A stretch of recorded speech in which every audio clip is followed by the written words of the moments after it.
दोस्तों, हम चलते हैं पाचन तंत्र में आगे की ओर। हमने इसके पहले पढ़ा था मुखगुहा। क्या पढ़ा था? मुखगुहा। और मुखगुहा के बाद आपने पढ़ी थी ग्रास नली, और ग्रास नली के बाद हमारे पाचन का तीसरा अंग था आमाशय। और आमाशय के बाद जैसे ही भोजन आमाशय से यहाँ नीचे की तरफ आता है तो यहाँ से लगा हुआ हिस्सा है हमारी छोटी आंत का।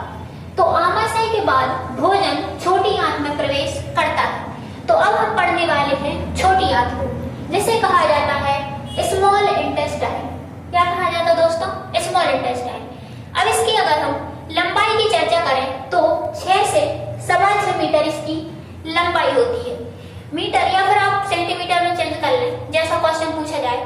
तो लंबाई के बाद अगर हम इसकी व्यास या फिर मोटाई की चर्चा करें तो छोटी आंत की जो मोटाई है वह लगभग 1 इंच होती है, अर्थात यह पतली है। साइज में कैसी है? पतली है। जब हमें छोटी छोटी दिखती है तो हम उसे क्या कह देते हैं? छोटी आंत। परंतु इसकी लंबाई जो है वो कैसी होती है? ज्यादा। आप यहाँ से देखें, हमारी छोटी आंत यहाँ से शुरू होती है और यहाँ ये बड़ी आंत है। बड़ी आंत के पीछे से निकलते हुए बीच वाले भाग में जो भी स्थित है यह पूरी क्या है? छोटी आंत। तो इस पूरे भाग को हम छोटी आंत कहेंगे। छोटी आंत के बारे में हम देखें तो इसके 3 भाग होते हैं। कितने भाग होते हैं? 3। छोटी आंत के जो 3 भाग हैं, इसमें से पहला जो इसका भाग है वह है ड्यूडेनम। क्या है? ड्यूडेनम। छोटी आंत का दूसरा भाग है जेजुनम और तीसरा भाग है इलियम। दोस्तों, इनके नाम याद रखना। इसके पहले के वीडियो में आपने आमाशय के भी कितने भाग पढ़े थे? 3। और अब छोटी आंत के भी कितने भाग पढ़ रहे हैं आप? 3। तो सबसे पहले ड्यूडेनम, फिर जेजुनम और लास्ट का इलियम। इसके बाद देखें कि हमारी जो छोटी आंत है इसके ड्यूडेनम वाले भाग से 2 ग्रंथियां जुड़ी हैं। पहले आप चित्र में देखें दोस्तों, हमारा आमाशय जहां समाप्त होता है और इस आमाशय के इस भाग से लेकर जहां तक बड़ी आंत के पीछे से हमारी जो छोटी आंत निकल के आती है, इस पूरे भाग को कहते हैं हम ड्यूडेनम। और जैसे ही बड़ी आंत के नीचे हमें यह भाग दिखाई देता है तो छोटी आंत का बीच वाला भाग कहलाता है जेजुनम। और सबसे लास्ट का भाग जो हमारी बड़ी आंत के साथ जुड़ जाए, ये बड़ी आंत है चारों तरफ, तो बड़ी आंत से वह भाग जो जुड़ जाए तो लास्ट का भाग कहलाता है इलियम। क्या कहलाएगा? इलियम। तो जो हमारी छोटी आंत का ड्यूडेनम वाला भाग था, पहला भाग, इससे 2 ग्रंथियां जुड़ी है या फिर 2 अंग क्या है? जुड़े हैं, जिसमें से पहला है आपका यकृत और दूसरा है अग्नाशय। यकृत और अग्नाशय। यकृत को कहते हैं हम लीवर और अग्नाशय को कहते हैं पेनक्रियाज। थोड़ी देखिए, तो क्या कहते हैं? पेनक्रियाज। नेक्स्ट हम देखें कि यकृत जो है वह हमारे पाचन में कैसे सहायता करेगा। तो यकृत पाचन में सहायता करता है कि वह पित्त रस का निर्माण करे। यकृत जो है वह पित्त रस का निर्माण करता है और यह पित्ताशय को स्टोर करने के लिए दे देता है। तो हमारा जो पित्त रस था यकृत ने बनाया और दे दिया पित्ताशय को। यहाँ पर यह जो संरचना है यह पूरा यकृत है और यकृत से जुड़ी हुई थैलीनुमा एक संरचना है पित्ताशय। तो वह पित्ताशय को पित्त रस दे देगा कि भैया कुछ समय के लिए आप इसको अपने पास रखो, और जैसे ही भोजन आमाशय से छोटी आंत के ड्यूडेनम वाले भाग में आए तो आप इसमें अपना पित्त रस डाल दो। अब क्यों डाल दो? क्योंकि हमारा जो अग्नाशय है, अग्नाशय आग्नेय रस का क्या करता? निर्माण। यह जो हमारा अंग है दूसरी साइड, इसे कहते हैं अग्नाशय। अग्नाशय में प्राप्त जो होता है हमें आग्नेय रस, इसे कहा जाता है पूर्ण पाचक रस, जो भोजन को पूरी तरह से पचाने का कार्य करेगा। अगर आपको आग्नेय का पूर्ण पाचक रस चाहिए तो इसकी एक शर्त है कि हम अपना रस भोजन को, जब भोजन की प्रकृति अम्लीय से कैसी हो जाए, क्षारीय। आपको पता होगा कि जब तक भोजन आमाशय में था उसकी प्रकृति अम्लीय थी, क्योंकि यहाँ पर एसियल अम्ल उपस्थित था। और जैसे ही आमाशय वाले भाग से भोजन हमारी छोटी आंत में आएगा तो सर्वप्रथम यकृत अपना पित्तरस दे देगा भोजन को और हमारे भोजन को क्षारीय बना देगा। अर्थात आप समझ गए होंगे कि पित्तरस जो है अत्यधिक क्षारीय होता होगा। कैसा है? क्षारीय। जैसे ही भोजन क्षारीय हुआ तो तुरंत ही अग्नाशय ने अपना आग्नेय रस किसे दे दिया? भोजन को। और भोजन को अब दो रस प्राप्त हो गए, एक पित्तरस और दूसरा आग्नेय रस। दोनों रस मिलके भोजन को पूर्णतः पाचन की ओर ले जाएंगे, तो पूर्ण पाचन में सहायता करेंगे।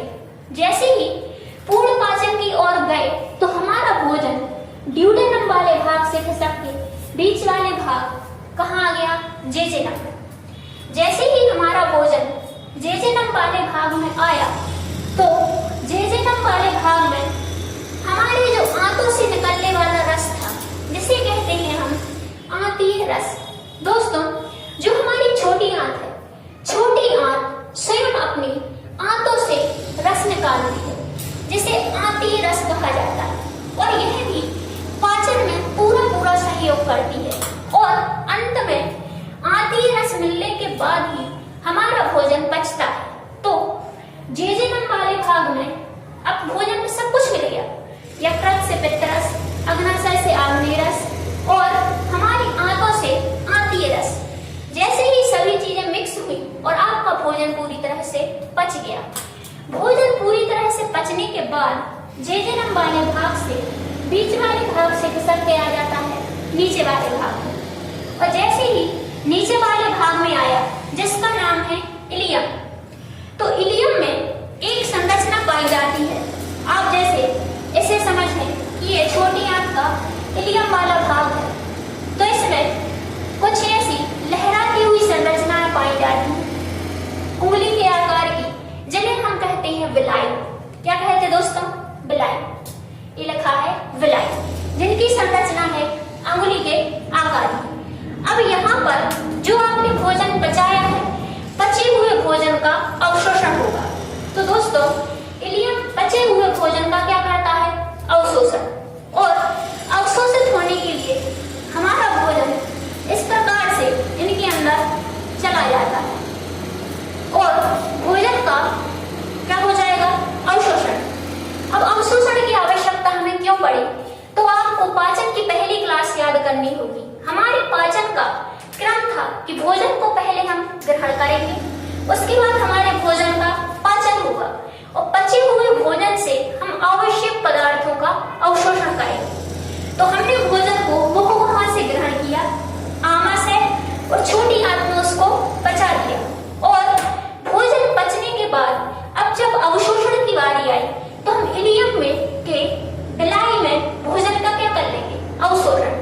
जब हमने सभी आवश्यक पदार्थों का अवशोषण कर लिया तो इसके बाद हमारा बचा हुआ भोजन जाएगा हमारी बड़ी आंत। तो हमारी पाचन का अगला अंग होगा बड़ी आंत, जिसको हम आगे समझेंगे। और इसके पहले आपको बता दें, जैसा कि दोस्तों हमने पाचन तंत्र के अंतर्गत सभी वीडियो आपको दिए हैं, और एक पाचन तंत्र के अंतर्गत सबसे लास्ट का टॉपिक है क्या? बड़ी आंत। इसके पहले हम पाचन के सभी अंग जैसे कि मुखगुहा, पहला अंग था क्या? मुखगुहा। और मुखगुहा के बाद ग्रासनली, आमाशय, यकृत, अग्नाशय, छोटी आंत जैसे सभी अंग पढ़ चुके हैं। अब हमारा लास्ट का जो अंग है वह है बड़ी आंत, जिसे कहते हैं लार्ज इंटेस्टाइन, जिसकी लंबाई की चर्चा करें हम कि यह लंबाई जो है, लंबाई लगभग 1 से 1.25 मीटर होती है और इसका व्यास लगभग 3 इंच का है। आप यहाँ पर डायग्राम में देखें कि हमारी बड़ी आंत जो नीले रंग की दिख रही है, यहाँ से शुरू होती है और इस पूरे छोटी आंत को घेरे हुए है और इसकी लंबाई लगभग 1 से 1.25 मीटर है। और इसकी जो मोटाई है या फिर कहें व्यास, तो इसकी मोटाई लगभग 3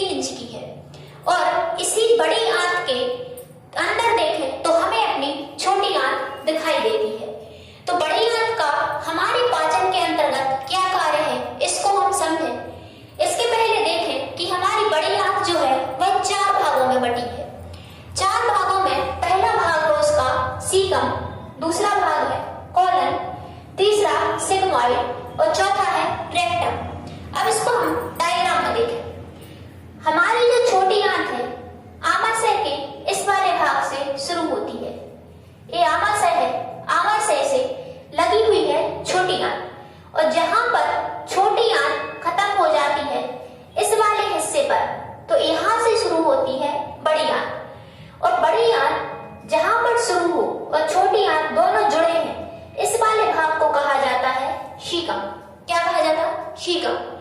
तो इस सीकम वाले भाग को में एक और संरचना है जिसे कहा जाता क्या, अपेंडिक्स, जिसके बारे में हम आगे चर्चा करेंगे।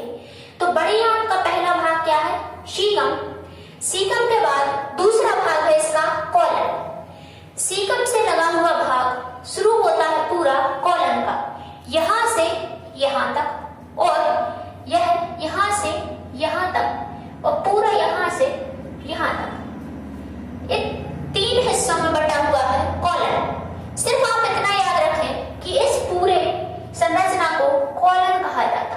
कॉलन के अलग अलग नाम है, जैसे इसको भी 3 भागों में बांटते हैं। तो पहला होता है असेंडिंग, क्या होता, असेंडिंग कॉलन, और दूसरा होता है ट्रांसवर्स, ट्रांसवर्स कॉलन, और तीसरा होता है डिसेंडिंग, डिसेंडिंग कॉलन। तो कॉलन के सभी नाम थोड़ी सी टफ हो जाते, इसीलिए हम सिर्फ क्या पढ़ लेते, कॉलन, कि यह भाग यहां से यहां तक का कहलाता है कॉलन। बड़ी आंत का जो कॉलन वाला भाग है, जहां पर खत्म होता है, इस नीचे वाले हिस्से को कहा जाता है सिग्मॉइड। क्या कहा जाता, सिग्मॉइड। तो हमारी बड़ी आंत का तीसरा भाग है सिग्मॉइड, और लास्ट का भाग है रेक्टम। तो लास्ट में यह जो संरचना दिख रही है, यह रेक्टम की है। रेक्टम को हिंदी में मलाशय कहा जाता, जहां पर पचे हुए भोजन के द्वारा मल का निर्माण होता है। अब हम बड़ी आंत के कार्य देखें कि बड़ी आंत का प्रमुख कार्य है भोजन से जल और नमक का अवशोषण करना। दोस्तों, आपने पढ़ा है कि हमारी जो छोटी आंत है वह भोजन में से सभी आवश्यक पदार्थों का अवशोषण कर लेती है। जैसे जो भी खाना खाया था उसमें पाचन की क्रिया जैसे ही संपूर्ण हुई, तो छोटी आंत के अंतिम भाग में अवशोषण की क्रिया क्या हो जाती है, शुरू। और जैसे ही यहाँ पर भोजन के सभी पदार्थों का अवशोषण हो गया, परंतु वहां पर केवल और केवल जल और नमक का अवशोषण होना बाकी रह जाता है। और भोजन से जल और नमक के अवशोषण का कार्य हमारी बड़ी आंत करती है। अब दूसरा जो इसका कार्य है वह है हमारे शरीर के मल का निर्माण करना, या फिर यही हमारे शरीर का एक प्रकार का अपशिष्ट पदार्थ भी है। तो पाचन के अंतर्गत ही अपशिष्ट पदार्थ मल का निर्माण हो जाता है।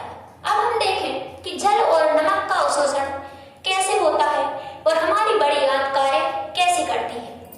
जैसे ही छोटी आंत से भोजन जो आया था वह प्रवेश करता है हमारी बड़ी आंत में, तो बड़ी आंत के सीकम वाले भाग में जैसे ही भोजन आया तो यहाँ से जल और नमक का अवशोषण शुरू हो जाएगा।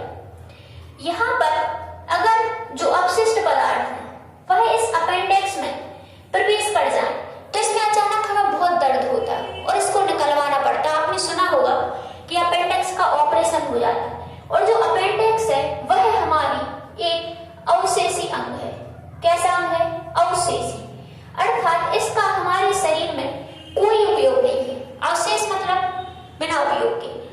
तो अपेंडिक्स जो है हमारी बड़ी आंत के सीकम वाले भाग में पाई जाती है, और यहाँ से क्वेश्चन बना भी है कि जो अपेंडिक्स नामक जो नस है वो कौन से हिस्से में मिलेगी? सीकम में। सीकम से जैसे ही हमारा खाना आगे बढ़ेगा तो यहाँ से जल और नमक दोनों बड़ी आंत द्वारा अवशोषित कर लिए जाएंगे, और यह क्रिया पूरे कॉलन वाले भाग में चलती रहेगी। तो कॉलन वाले भाग में जल और नमक पूरी तरह से अवशोषित हो जाता है।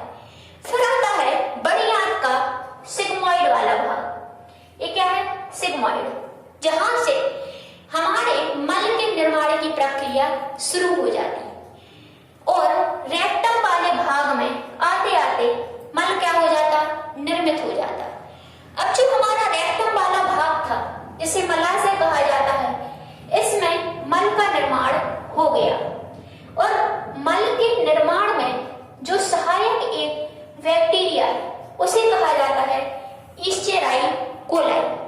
तो यहाँ से भी क्वेश्चन बना है कि ई कोलाई हमारे बड़े आंत के कौन से भाग में पाया जाता है? तो कहाँ मिलेगा ये? रेक्टम में। जैसे ही रेक्टम में ई कोलाई मिला तो ई कोलाई का और मानव शरीर का एक सहजीवन संबंध बनता है। सहजीवन का अर्थ होता है साथ साथ जीवन यापन करने वाले जीव। तो ई कोलाई है वह मानव के साथ और मानव ई कोलाई के साथ अपना जीवन व्यतीत करता है।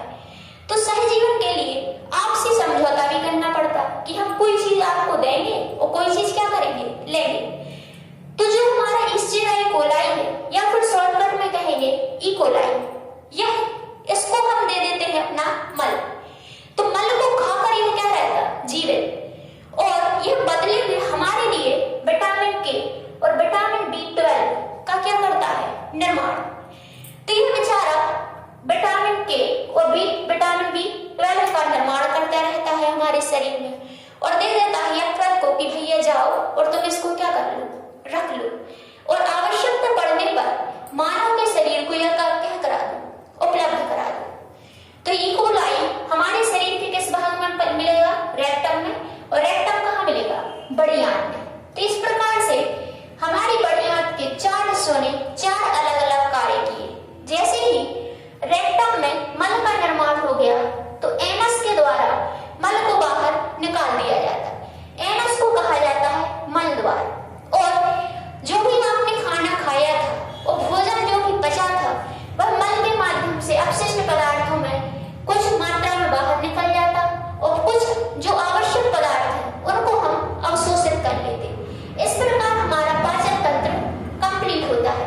एक चीज और बता दूं दोस्तों कि जब हमारी बड़ी आंत अपना कार्य करना क्या कर दे, बंद, अगर ये हड़ताल पर चली गई और कार्य करना बंद कर दिया तो आपके शरीर से जल और नमक का अवशोषण भी क्या हो जाएगा, बंद हो जाएगा।